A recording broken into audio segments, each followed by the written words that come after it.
Prologue. Logen Ninefingers flees through a wet forest, aware that Shanka creatures surround him. Separated from his comrades, he narrowly escapes an ambush, managing to kill one Shanka with his axe. Another attack forces him into a desperate fight, ultimately pushing him to the edge of a cliff.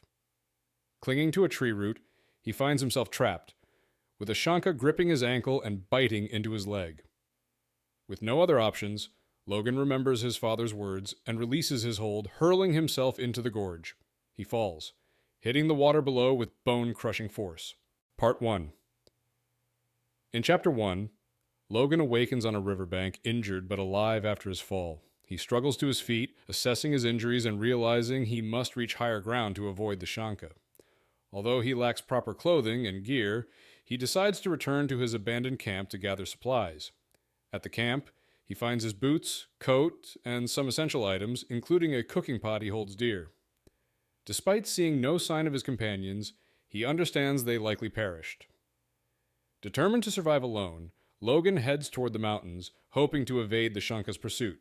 In Chapter 2, Inquisitor Glokta endures pain as he interrogates Salem Ruse, a merchant accused of tax evasion and betrayal.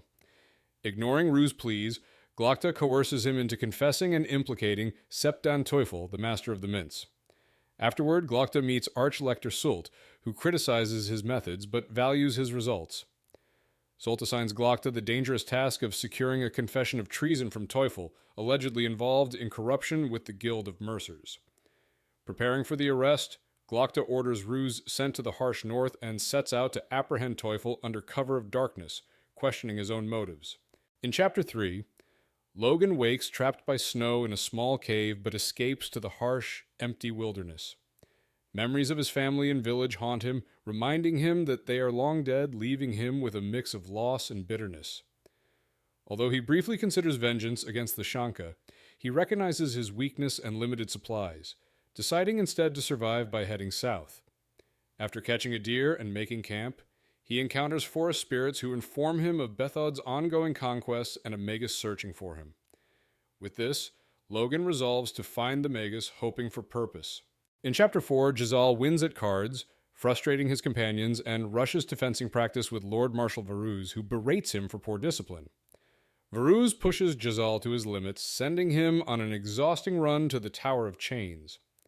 After completing the run, Jezal performs his fencing forms, earning minimal praise.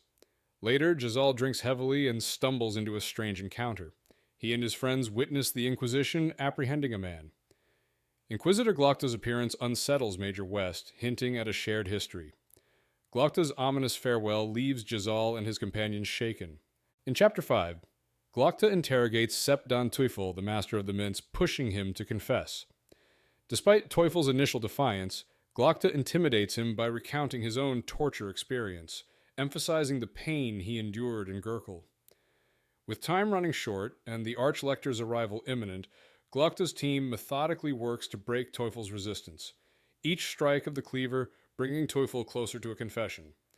After losing parts of his fingers, Teufel finally succumbs, agreeing to confess. Satisfied, Glokta and his practical agents conclude the brutal session, securing the confession they needed. In Chapter 6, Logen Ninefingers awaits the arrival of a Magus in the desolate north, hungry and worn. Instead of a great wizard, he meets Malachus Quay, an unkempt and nervous apprentice sent by Bayaz, the first of the Magi, to find him. They bond over a shared meal, though food supplies are low. The two travel south, aiming for the Great Northern Library. Along the road, they're ambushed by bandits, but Logan dispatches them in a brutal fight, barely surviving. Quay is shaken by the violence, yet they gather what they can from the bandits, including much-needed boots and supplies. In Chapter 7, Jezal spars with Major West, but West swiftly disarms and humiliates him. Lord Marshal Varuz critiques Jezal's arrogance, deciding to intensify his training. Jezal then meets Artie West, whose sharp wit and confidence unsettle him, and he becomes intrigued. While touring the Agriant, they encounter a Knight Herald which excites Artie. Glokta, a former fencing prodigy and now a scarred Inquisitor, joins them briefly, unnerving Jezal. Artie's familiarity with Glokta reveals his tragic past, leaving Jezal feeling inadequate. Artie's charisma and cleverness begin to unsettle Jezal, who feels bested by both her and her brother. In Chapter 8, Glokta endures his painful morning routine and heads to a tense meeting with Arch-Lector Sult, who voices disdain for the rising power of merchants and laments the weakening state of the Union.